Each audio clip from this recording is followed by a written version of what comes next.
Hi, in this video, I'll be showing you how to use your own domain with your affiliate program for your BigCommerce store using OSI affiliate software.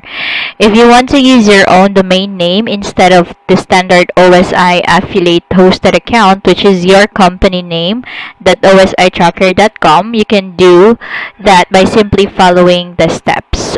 You have to log into your domain, register or web hosting provider which manage your DNS records for your domain name and set up a CNAME record that you can point to the ositracker.com domain. This is an example.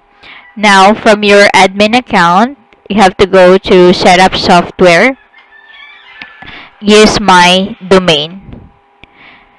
So you have to enter the desired subdomain here, and then once done, just click update. And then wait for 5 to 10 minutes before checking the domain. It should be active after that. Thanks for watching. Goodbye.